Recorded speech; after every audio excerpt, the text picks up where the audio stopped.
L'Euro 2008 est la croisée des chemins entre la fin de certains vétérans, des vétérans comme Jens Lehmann, Michael Ballack, Miroslav Klose, Deco, Edwin van der Sar, Ruud van Nistelrooy, Alessandro Del Piero, Luca Toni, Gennaro Gattuso, Claude Makélélé, Patrick Vieira et Lilian Thuram. Et la venue des stars des années 2010, dont certains sont déjà bien confirmés comme Cristiano Ronaldo, Luka Modric, Philippe Lahm, Lucas Podolski, Arjen Robben, Wesley Sneijder, Robin van Persie, Giorgio Chiellini, Karim Benzema, Franck Ribéry, Zlatan Ibrahimovic et la génération dorée espagnole dont la liste serait bien trop longue à vous citer. Le slogan de la compétition sera placé sous le signe des émotions et c'est clair qu'on va en vivre pas mal des émotions. Dans cette compétition, entre les échecs des grosses nations, la surprise des outsiders, pas mal de scénarios avec des rebondissements et la consécration d'une nouvelle idée de jeu qui fera fureur dans les années à suivre. Installez-vous confortablement, on va revenir avec vous sur l'Euro 2008, un Euro assez oublié et qui vous renverra sûrement vers vos premiers souvenirs de football si vous avez la vingtaine à peu près comme moi. Sur ce, c'est parti générique.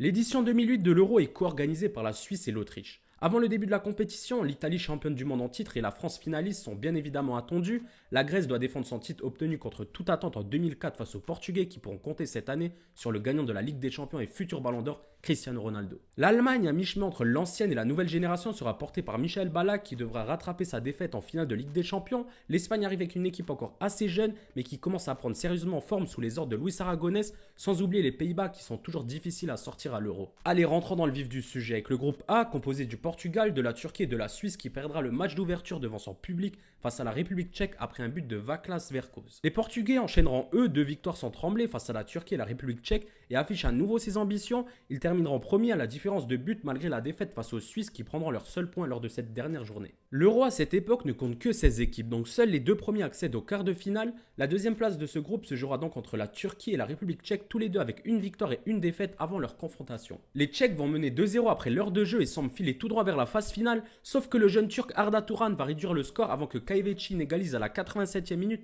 après une énorme erreur de Petr Cech. Match nul et si le score en reste ainsi, les deux équipes devront être départagées avec une séance de tir au but, mais le capitaine turc inscrira d'ailleurs un doublé peu de temps après pour assurer la qualification de son pays dans un scénario totalement fou. Le groupe B semble déséquilibré avec l'Allemagne triple champion en titre, la Croatie d'un jeune Luka Modric, la Pologne qui ne peut pas encore compter sur Robert Lewandowski et l'autre pays hôte de la compétition, l'Autriche, pays le moins bien classé dans la compétition au classement FIFA. Scénario assez fou avec la Croatie qui va ne rien laisser aux autres avec 3 victoires en 3 matchs et elle prendra même la 3e place devant l'Allemagne qui eux s'imposent face aux autres avec notamment 3 buts de Luka Podolski, un énorme coup franc de Michael Ballack face à l'Autriche. Ces derniers vont d'ailleurs finir 3e devant la Pologne avec 1 point chacun qu'ils ont gagné entre eux. C'est la première fois qu'un pays organisateur ne figurera pas dans le dernier carré de la compétition. La Croatie se place donc en tant que possible outsider. Place au groupe C, le groupe de la mort, les finalistes de la Coupe du Monde 2006, l'Italie et la France se retrouvent, les Pays-Bas sont aussi là accompagnés de la Roumanie, 12e au classement FIFA. Les Roumains vont d'ailleurs arracher le 0-0 face aux Français en ouverture du groupe, ce qui met les Bleus en mauvaise position en ne prenant qu'un point face à l'équipe supposée être la plus faible. Dans le même temps, les Hollandais frappent un grand coup en s'imposant 3-0 face aux champions du monde italiens. Même dynamique lors de la deuxième journée, les Italiens butent sur les Roumains qui font match nul alors que les Pays-Bas étrillent la France 4-1 et eux n'auront aucun souci face à la Roumanie pour faire le 3-3 et se positionner comme un potentiel vainqueur de la compétition avec déjà 9 buts inscrits. Robben, Van Persie et Sneijder brillent de mille feux et le remake de la finale de la Coupe du Monde 2006 va donc décider du dernier qualifié du groupe. Sauf que les Français vont complètement s'écrouler en encaissant un pénalty de Pirlo et un coup franc lointain dévié pour une défaite 2-0 qui permet aux Italiens de passer péniblement cette phase de groupe. Première surprise dans cette compétition, la France désormais sans Zidane vit une compétition cauchemardesque. Dernier, 1 point, un seul but, 6 buts encaissés et malgré cela, Raymond Domenech sera maintenu pour une prochaine compétition encore plus cauchemardesque. Dernier groupe qui est une quasi-copie du groupe A de l'Euro 2004, on y retrouve l'Espagne, la Russie, le tenant du titre, la Grèce et la Suède de Zlatan Ibrahimovic qui remplace le Portugal de 2004 dans ce groupe. Et au final, pas vraiment de surprise dans ce groupe. David Villa marque 4 buts, 9 sur 9 pour la Roja, déjà bien supérieur dans ce tournoi. Zlatan envoie un banger face à la Grèce mais ne parvient pas à qualifier son pays, butant sur la Russie qui peut compter sur quelques joueurs du Zénith qui viennent de remporter la Coupe UEFA. L'euphorie grecque de 2004 a totalement disparu et elle est la seule équipe à terminer la phase de groupe avec 0 points.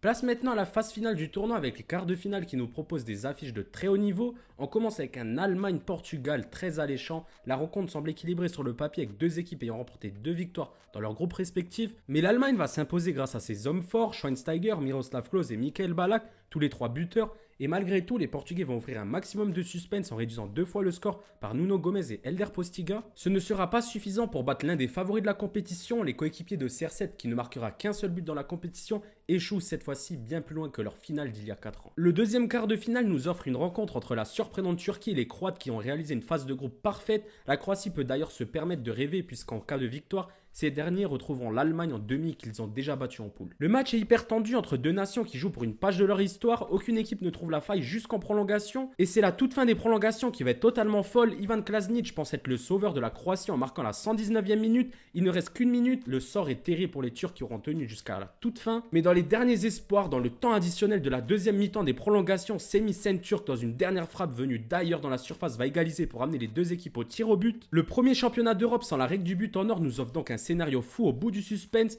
et lors de cette séance de pénalty, les deux visages encore jeunes de la future sélection croate, Luka Modric et Ivan Rakitic vont manquer leur tentative. Les Turcs ne vont rien louper jusqu'à la tentative de Mladen Petric qui sera arrêté par Rustul Rezber. L'arrêt du gardien turc assure à la Turquie une demi-finale historique face à l'Allemagne. Le prochain quart de finale semble être le plus déséquilibré entre les Pays-Bas, impressionnant jusqu'ici, et la Russie qui a réalisé une belle phase de groupe, mais la marche semble être très haute face aux Néerlandais. Sauf que les Russes vont surprendre les Hollandais en ouvrant le score à la 5e minute par Pavlyuchenko. L'éternel Ruud van Nistelrooy parviendra à égaliser en fin de match pour arracher la prolongation où les Néerlandais vont devoir montrer un autre visage. Cette équipe ne peut pas avoir battu les deux derniers finalistes de la Coupe du Monde pour échouer maintenant. Et pourtant, les Russes vont inscrire 2 buts en prolongation, d'abord par Torbinski après un centre où Van der Sar ne sort sûrement pas très bien. Jirkov, Syrianov et Pavlyuchenko qui réalisent la compétition de leur vie. Allez, jamais 203 avec un dernier quart de finale qui va se finir en prolongation et même au tir au but entre l'Espagne et l'Italie qui n'est vraiment plus celle de 2006. Les deux équipes vont se rendre coup par coup mais aucun but pendant 120 minutes. Les Italiens ont sûrement souffert des absences de Andrea Pirlo et Gennaro Gattuso suspendus. Iker Casillas arrêtera les pénaltys de De Rossi et Di Natale avant que Fabregas ne qualifie l'Espagne en demi-finale pour la première fois depuis 1984 avec un succès qui est aussi assez historique et une première victoire depuis 1988 de l'Espagne face aux Italiens. En tout cas, quelque chose se passe sans doute en Espagne avec cette génération de jeunes talents tous plus techniques les uns que les autres. Les demi-finales nous offrent donc à chaque match un favori face à une équipe surprise du tournoi qui ont déjà écrit leur histoire. D'abord l'Allemagne face à la Turquie qui doit s'avancer sans Arda Turan, Tuncay et Emre Asik. Malgré tout, ce sont les Turcs qui ouvrent le score grâce à Ugur Boral, mais pas le temps de douter. Seulement 4 minutes plus tard, Bastian Schweinsteiger, auteur d'une compétition de dingue, égalise pour la Mannschaft. Klose pense donner la victoire aux Allemands à 10 minutes de la fin, mais Semih Şentürk égalise à 5 minutes de la fin. C'est totalement fou, la Turquie n'abandonne pas et à la différence de beaucoup d'équipes surprises, les hommes de Fatih Terim produisent un jeu tourné vers l'offensif. Mais les surprises s'arrêtent souvent au port de la finale et la logique finira par être respectée avec un but de Philipp Lahm à la dernière minute pour permettre aux Allemands d'arracher leur 6e qualification pour une finale d'un championnat d'Europe. Les Turcs peuvent être déçus mais doivent surtout être fiers d'un parcours absolument historique et dont absolument personne n'aurait pu se douter. Bravo aux joueurs turcs qui sortent avec la tête haute en ayant posé de gros problèmes à un des cadors de la compétition. Dans l'autre demi-finale, c'est une revanche d'un match de poule entre l'Espagne et la Russie. La Roja s'était imposée 4-1 et le même écart aura lieu pour cette demi-finale. Victoire 3-0 pour l'Espagne qui déroule avec des buts de Xavi, Dani Guiza et David Silva en deuxième mi-temps. Les Russes aussi ont été surprenants et réalisent un immense parcours mais l'Espagne aura toujours été trop forte pour eux.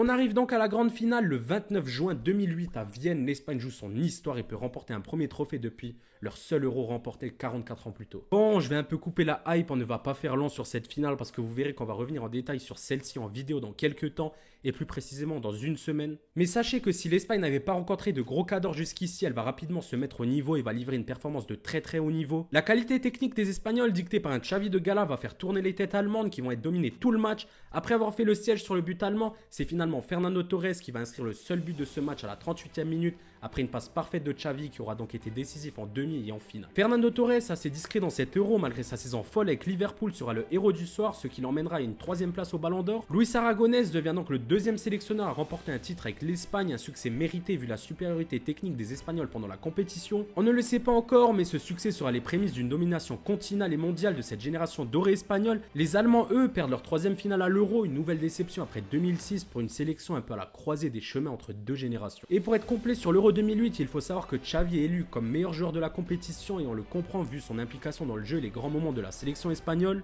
Un autre espagnol, David Villa, est le meilleur buteur avec 4 buts, une autre performance qu'il va réitérer lors de la Coupe du Monde 2010. Lukas Podolski, Roman Pavlyuchenko, Semih Şentürk et le Suisse Hakan Yakin comptent 3 buts et ont contribué à une compétition assez prolifique avec 2,4 buts par match de moyenne et des scénarios totalement fous. Des scénarios rocambolesques et des équipes surprenantes qui ont remplacé l'équipe de France et la Squadra Azzurra décevant. Au niveau des performances individuelles, je vous ai cité les plus importants, mais n'oublions pas Cesc Fabregas et Hamit Altintop, meilleurs passeurs de la compétition, ainsi que les défenseurs Lam, Puyol et Pepe. Voilà l'équipe, la vidéo touche à sa fin en espérant que vous ayez kiffé. L'Euro 2008 est un Euro assez oublié, mais avec des scénarios fous et beaucoup de surprises comme la Turquie et la Russie, des déceptions certes, avec la France, l'Italie ou encore les Pays-Bas, mais c'est aussi les prémices de la domination espagnole, en espérant que l'Euro 2024 sera à peu près pareil avec beaucoup de scénarios fous et en espérant aussi des surprises.